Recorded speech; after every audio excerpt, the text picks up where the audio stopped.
संगमनेर तालुक्यातील जाखोरी येथे श्री जाकवाई माता मंदिरातील मूर्ती प्राण प्रतिष्ठापना व वास्तू कलशारोहण सोहळ्याची रविवारी भक्तिमय वातावरणात उत्साहात सांगता झाली। 3 दिवस चाललेल्या या धार्मिक सोहळ्याला पंचक्रोशीतील भाविकांची मोठ्या संख्येने उपस्थिती लाभली होती। गावात सर्वत्र भक्तिमय वातावरण निर्माण झालं होतं। रविवार दिनांक 8 मार्च रोजी सकाळी 8 ते 12 या वेळेस स्थापित देवतांचं प्रातपूजन, उत्तरांग हवन, बलिदान आदी धार्मिक विधी वेदमंत्रांच्या गजरात संपन्न झाले।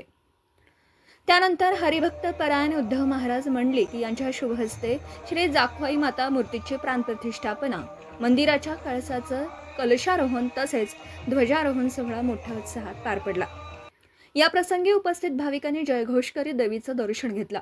यानंतर हरिभक्त परायण उद्धव महाराज मंडलिक यांचे सुश्राव्य कीर्तन झालं। गुरु जगाचा मायबाप आहे आणि कोणत्या मायबापांना वाटतं की लेकरांचे वाद व्हावे, वाद मिटावे की अपेक्षा आहे। भगवान तर जगाचा खूप प्रामाणिक प्रयत्न केले वाद मिटवण्याचे,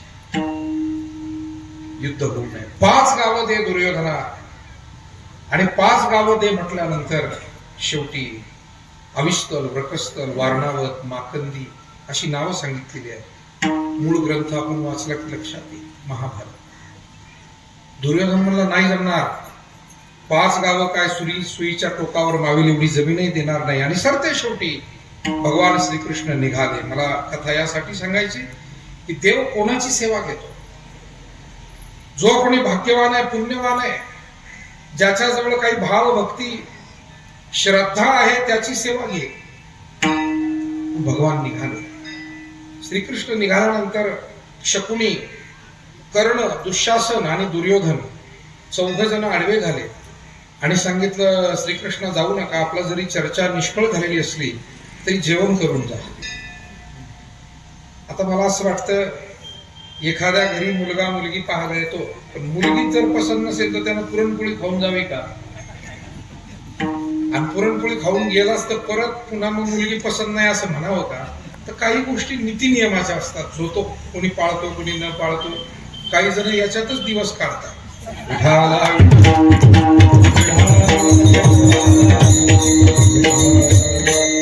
एक जण पसंतच करत नव्हता मुलीला। किती चांगले स्थळ दाखवा, चांगल्या मुली, शिकलेल्या, सवरलेल्या, गुणवान, रूपवान, शीलवान, कुलवान सगळे दाखवले।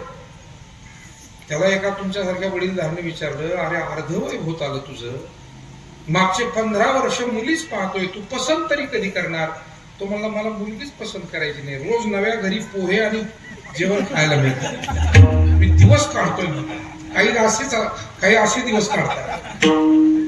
माझ्या बोलण्यातला विनोद बाजूला ठेवा, पण लोकांच्या लेकरांना नावं तरी किती ठेवायची? मुलांना असं काय सोनं लागलं की त्यांनी रोज आमच्या मुलींना नावं ठेवावी, हेही चुकीचं आहे। विठाला कोणत्याही गोष्टीचा अतिरेक होता का? पण जर नसेलच आपल्याला मान्य स्थळ तर तिथे जीव ते काहीतरी कारण सांगून चहापाणी घेऊन काढता पाहिजे। जुन्या माणसांची रीत होती बरं का, जुन्या माणसांचं एक एक गोष्ट शिकण्यासाठी नाही। आपली तडजोड चर्चा जिथे होते तिथे खात पीत बसत नव्हते आणि खाल्लंच कुणाचं मीठ तर त्याला जागत होते। ही पद्धत होती। रघुकुल रीति सदा चली आई, प्राण जाई पर वचन न जाय। श्रीकृष्ण जेवले नाही, ध्यानात ठेवा। दुर्योधनाचे शकुनी, कर्ण, दुःशासन, दुर्योधन 4 जण आडवे झाले, सामोरे आले, सांगितलं जेवण करून जा, मुक्काम करा, तुमची व्यवस्था केली।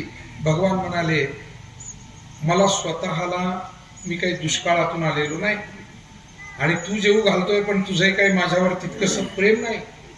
जेवू घालणाराचं प्रेम असेल तर तिथे कोणताही विचार न करता माणसानं 2 घास खावेत आणि खाणारा अडचणीत असेल तर अशा वेळेला 2 घास कुठेही खावे, शास्त्रच आहे। देव म्हणाले दोन्ही गोष्टी नाहीये, मी अडचणीत नाहीये, तुझं प्रेम नाहीये, मी तुझ्याकडे जेवणार नाही, आपली चर्चाही यशस्वी झालेली नाही, मग जाणार कुठे? सोबतच्या लोकांना सांगितलेलं आहे, उद्धवजी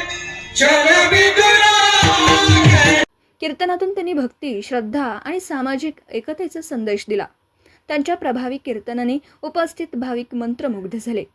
यावेळी उपस्थित मान्यवरांनीही आपले मनोगत व्यक्त करत मंदिराच्या विकासासाठी शुभेच्छा दिल्या।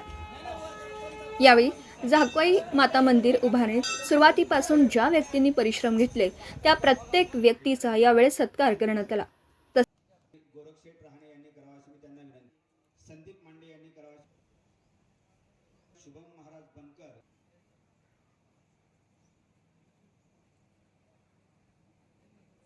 तळेगाव दिघे येथील परभणीचे हे कारागीर आहे, त्यांना जाखुरी गावातील एक ज्येष्ठ व्यक्तिमत्वाची प्राप्त झालेली आहे. महाराजांचं कौतुक करावं, स्वागत करावं. त्यामध्ये 2020 मध्ये सुगंधा प्रकाश ठिकाणी सन्मान नाव पुकारलंय. पुढे या लवकर. त्यानंतर 2000 मांडे जर नसतील तर त्यांच्या 1111 रुपयाची देणगी प्राप्त झालेली आहे. लवकरात लवकर यायचं आहे. हौशीराम भाऊला विनंती आहे की आपण त्या देणगीचा सन्मान स्वीकारण्यासाठी व्यासपीठावर यावं. 101 तर अगदी त्या ठिकाणी मंदिराचं बांधकाम खोळंबू नये. किसन मांडे आपणासही विनंती आहे की आपण त्याचबरोबर फोटो शूटसाठी त्यांनी व्यासपीठावरती यावं. त्यानंतर देवीची 3 दिवस सर इथून पाणी कावडीसाठी गाडी देणारे या ठिकाणी केलेली आहे. उल्लेख करायचा राहिले असेल किसन नाना देतील. कोणी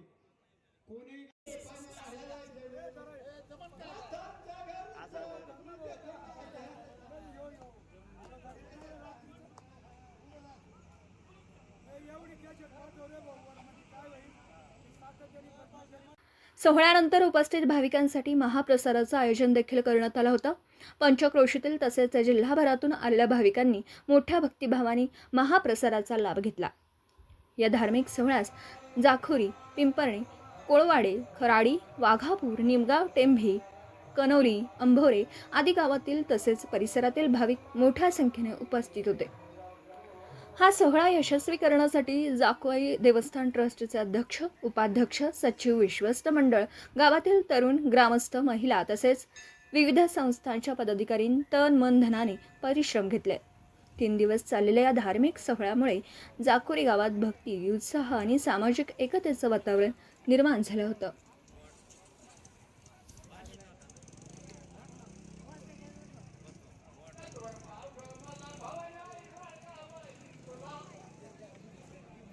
पंचे व पंचकृषीचे आभार मानतो, स्वागत करतो.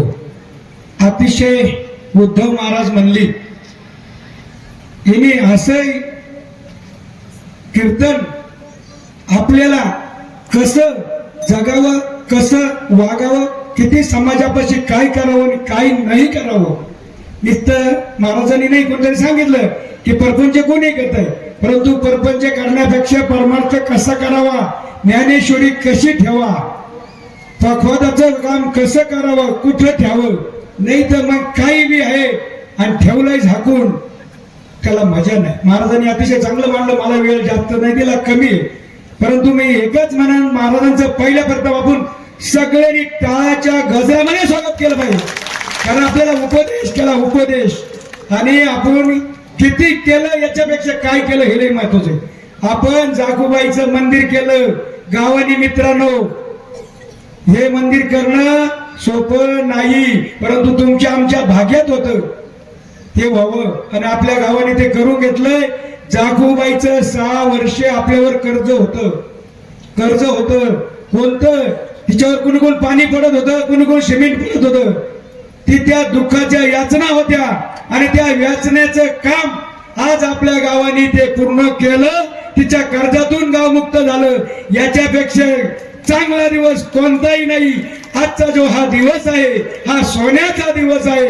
इथून पुढच्या काळामध्ये जागोबाईची फक्त एकच गोष्ट करायची आहे, जत्रा आणि नवरात्र. दुसऱ्यासाठी पैसे देऊ नका. आज काय चाललंय तिथं बघा. काही देवाचं तर देऊ नका, पण याचा खेळ करू नका. गावाने केलं नाही. तुमचं पुन्हा एकदा कौतुक करतो, महाराजांचं परत कौतुक करतो, थांबतो. नारायणी नमस्तुते. आज आपल्या जाखोरी नगरीमध्ये जाखवाईवरती प्राण प्रतिष्ठा सोहळा आणि कलशारोहण सोहळा या ठिकाणी महाराजांनी सांगितल्याप्रमाणे सुवर्ण अक्षरामध्ये नोंद करावी अशा पद्धतीचं आहे. 3.5 पावणे 4 हजार लोकसंख्या असलेलं आपलंसं हे छोटंसं गाव आणि या छोट्या गावानं एवढं मोठं मंदिर उभारणं हे स्वप्नातही वाटत नव्हतं. पण ज्या ठिकाणी योग जुळून यावे लागतात त्या पद्धतीने या ठिकाणी योग जुळून आले. 28 जुलै 2019 या दिवशी महाराष्ट्र राज्याचे माजी महसूल मंत्री नामदार बाळासाहेब थोरात यांच्या हस्ते या ठिकाणी भूमिपूजन कार्यक्रम या ठिकाणी संपन्न झाला आणि त्या ठिकाणी गावातून मानसी वर्गणी आणि काही देणगी स्वरूपामध्ये या ठिकाणी या मंदिराच्या कार्याला सुरुवात झाली. बोलबोल करता 7.5 वर्षाचा कालावधी या ठिकाणी गेला आणि भव्य दिव्य अशा या वास्तूचं आज महंत हरिभक्तपरायण विठ्ठलजी महाराज मंडलिक यांच्या हस्ते तो संपन्न झाला. कीर्तन सोहळा पार पडला.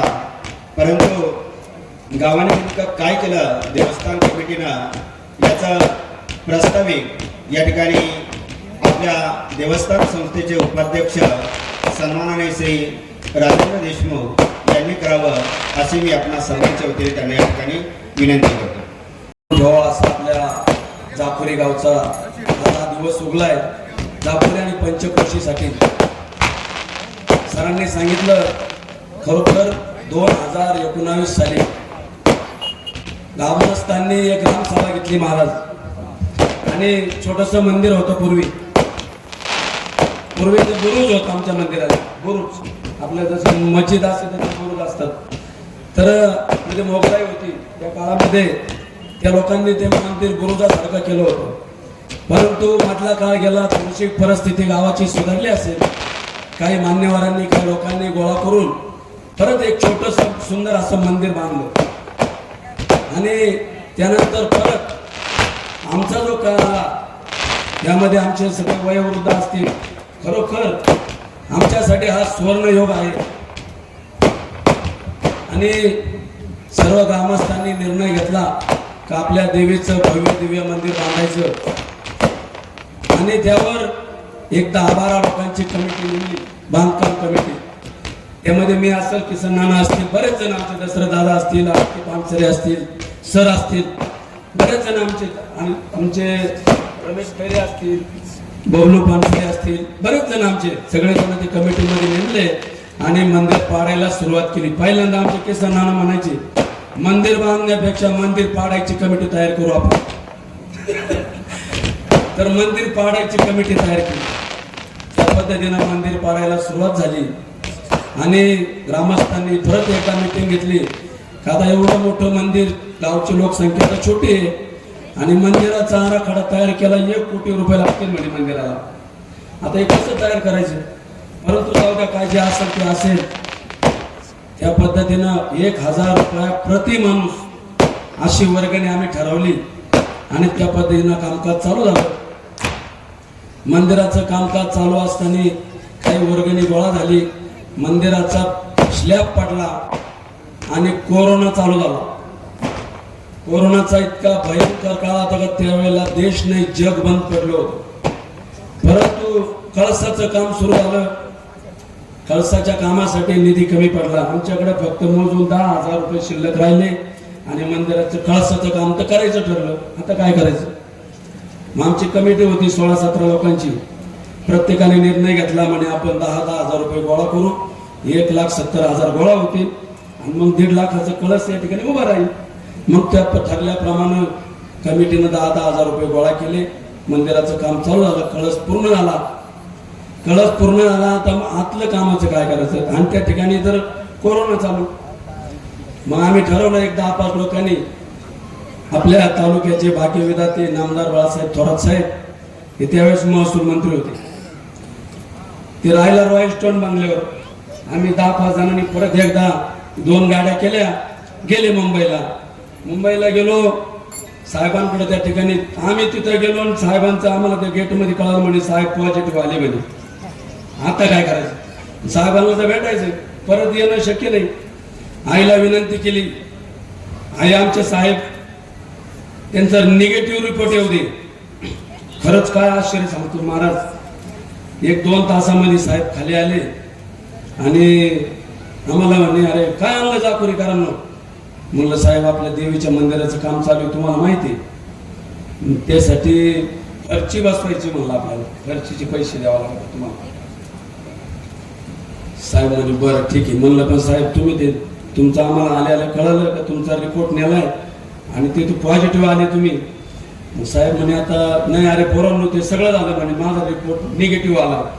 साहेब म्हणे मग आता? म्हणलं साहेब फरशीचं काम करावं लागतं. बरं म्हणे चला तुमचं फरशीचं काम झालं. साहेबांनी लगेच PWDला फोन केला आणि PWD आम्ही तिथून निघालो. त्या खाडीच्या ब्रिजवर असं आम्हाला इथून फोन आला, म्हणे कार्यकर्ते कुठे आहे तुम्ही? म्हणलं आम्ही संघ याला आहे मुंबईला. अहो म्हणे ते माप घ्यायचं म्हणे फरशीचं तिथंच मुंबईला.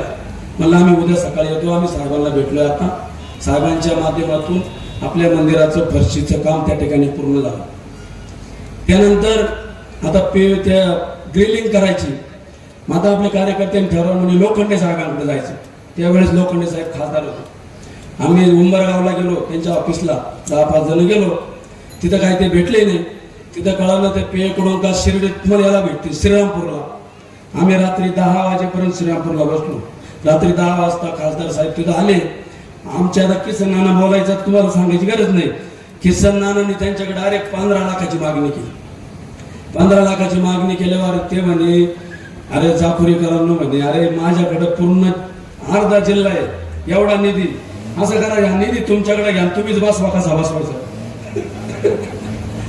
हो न करता करता खासदार साहेब म्हणे तुम्हाला 5 लाख रुपये देतो. ठरले 5 लाख रुपये. ते 5 लाख रुपये आले. त्या माध्यमातून आम्ही ग्रिलिंगचं काम मंदिराचं केलं. बाहेरून पेमेंट ब्लॉक बसवायचं काम केलं. आता सगळं झालं, परंतु महाराज आमच्या ग्रामस्थांची पंचक्रोशीची एवढी मोठी श्रद्धा या देवीवर आहे. आम्हाला असं काही महिला भेटायच्या, ते आम्हाला भेटले ना रावशे, मी ना माझ्या पदरची देते बरं का 1100, पण घराच्यांना सांगू नका. ते देवीला पैसे देणार पदर. आणि खरोखर गावातील लहान थोर सर्व मंडळींनी अतिशय काळजीपूर्वक, मी जसा माझा स्वतःचा प्रपंच करतो त्या पद्धतीनं आमच्या या सर्व परिवारानं. आणि मध्ये सांगायचं राहिलं महाराज तुम्हाला, वाळू कमी पडली, मंदिराला वाळू करायची. मग आता काय करायचं? मग आता आम्ही साहेबांकडे गेलो. म्हणलं साहेब आपल्याला वाळू काढायची मंदिरातून, नदीतून मंदिरासाठी. किती रे? मला 100 ट्रॅक्टर लागतील. परत 100 ट्रॅक्टर वाळू काढणार. महसूल डिपार्टमेंट साहेबांकडेच होतं. साहेबांना भेटलो, तेव्हा सुरेश दादा आले, काय योगायोग आहे त्यांचे. तर ते चालू झालं. मग साहेबांना भेटलो. त्यावेळेला रंदे आप्पा होते आपल्या इथं, तालुके आप्पा, त्यांचं सहकार्य आणि तहसीलदार साहेब होते. आणि साहेबांच्या माध्यमातून आम्हाला 100 ट्रॅक्टर, गावातले ट्रॅक्टर फक्त डिझेलवारी, एवढी सेवा महाराज, डिझेलवारी ट्रॅक्टर दिले. JCP लावला आणि 100 ट्रॅक्टर वाळू इथं येऊन पडली. आणि ती वाळू, ते काम चालू झालं. मंदिराचं काम चालू असताना 100 ट्रॅक्टर वाळू संपली. आता काय करायचं? परत टेंडरने गेलं होतं नदीला. आमचे 2-3 मित्र होते, सुरेश भाऊ होते, त्यांच्याकडे गेलो. म्हणलं भाऊ तुमचे हायवा द्यावा लागतात वाळू व्हायला. आमचे मित्र रावसाहेब काकड, तेव्हा त्यांनी ते टेंडर घेतलं होतं. सुरेश भाऊकडे गेलो. म्हणलं तुमचे हायवा द्यावा लागतात वाळू व्हायला, पण फुकट, आम्ही फुकट माणसं आहे म्हणून, आम्हाला तुम्ही पैसे नाही देणार. ते म्हणे घेऊन जा, किती लागतील तेवढे, माझं डिझेल सगळं माझं. सुरेश भाऊंनी त्या ठिकाणी ते हायवा दिले. आणि आम्ही या ठिकाणी रावसाहेब काकड, त्यांचा मित्र परिवार जो होता, त्याने आम्हाला महाराजांचं का आम्ही विकत घेतली वाळू, असे शिग लावून भरायचो, अशी शिग लावून धान्यासारखी अशी वाळू या ठिकाणी आणून टाकली. आजही आमच्याकडे 3 हायवा शिल्लक आहे वाळूचे. मंदिराचं काम पूर्ण होऊन ही सगळी आई जगदंबेची कृपा आहे. त्या कृपेनं आणि त्यानंतर मंदिराचं काम या ठिकाणी पूर्णत्वाकडे आलं. आणि गावातील काही मंडळी तर महाराज तुम्हाला सांगण्यासारखं आहे. आमच्या गावातले पुंजा एकनाथ पानसरे, त्यांचं खरोखर कौतुक केलं पाहिजे. परिस्थिती जेमतेम आहे त्यांची. त्या माणसाने असा एक पणच करून टाकला, जोपर्यंत तुम्ही मंदिराचा कळस करत नाही तोपर्यंत मी दरवर्षी 51,000 रुपये देणार. आम्हाला तर पंचायत पडली बाबा, म्हणलं आता हे कळस तर झाला पाहिजे नाही, या माणसाचे चालले पैसे. 3 लाख रुपये झाले, 3 लाख परिस्थिती जेमतेम 3 लाख रुपये झाले. त्याच्यावर आता दसऱ्याच्या वेळी ते आणून द्यायचे पैसे 51,000. 3 लाख रुपये झाल्यावर आता आम्हाला चिंता पडली. म्हणलं नाना आता ही रक्कम किती दिवस घ्यायची. मग आम्ही मध्ये नवरात्राच्या काळामध्ये सगळ्या कमिटीनं निर्णय घेतला की आपण मंदिराचं काम करायचं. महाराज कोणी 3 लाख, कोणी 2 लाख, कोणी 3.5 लाख. अहो 2 लाख 1 लाख तर 50,000 तर तोटाच नाही. 50,000 तोटाच नाही. कोणी यायचं नाही 50 घ्या.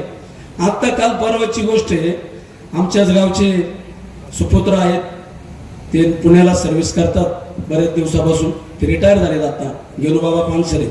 मी त्यांना फोन केला सहज, म्हणलं मामा मंदिराचं काम कसं काय झालं, पाहिलंय का तुम्ही. ते म्हणे अति सुंदर झालंय. मला माझी थोडेसे आता काहीतरी वाटायला लागले म्हणे, माझ्याकडून पैसे लेट झाले, माझे 51,000 रुपये लगेच पावती करून टाकावे आत्ता काल परवा.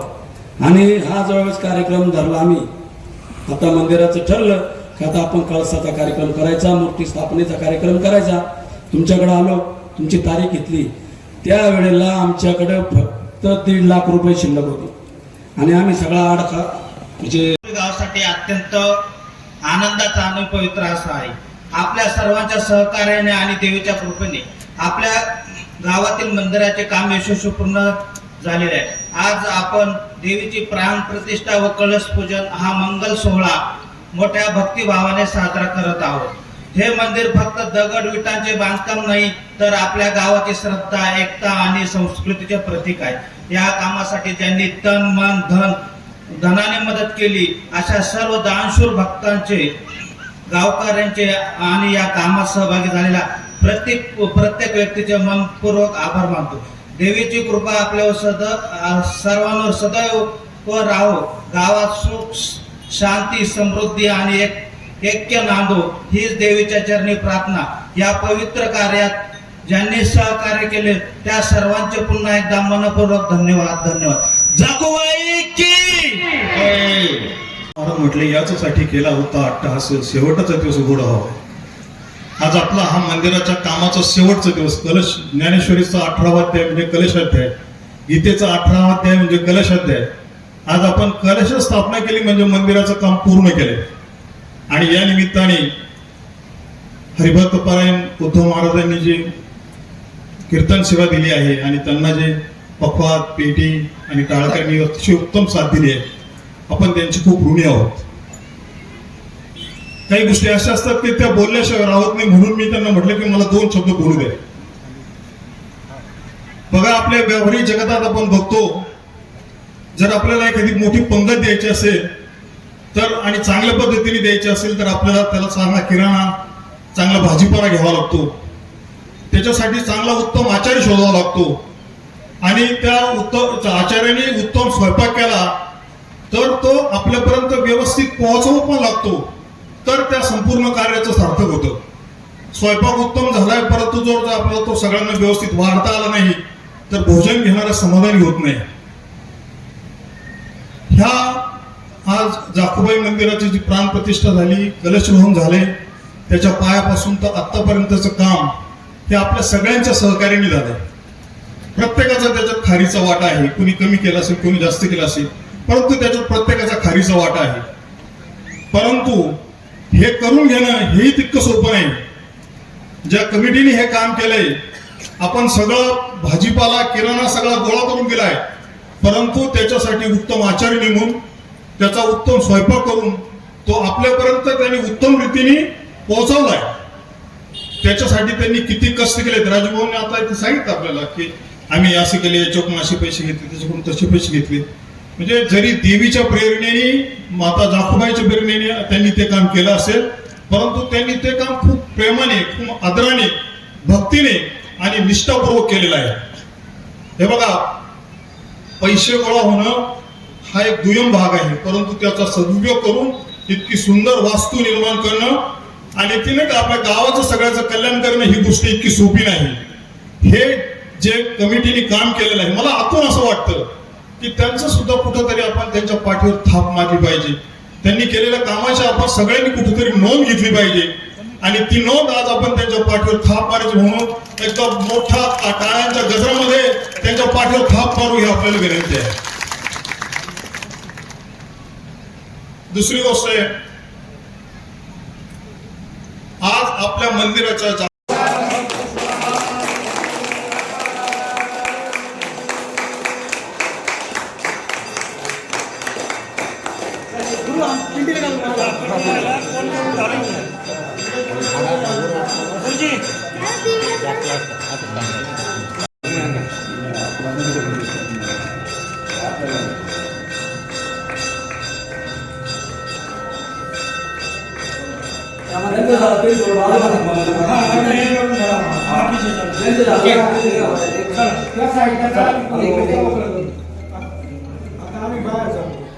ज्यांचं झालं ते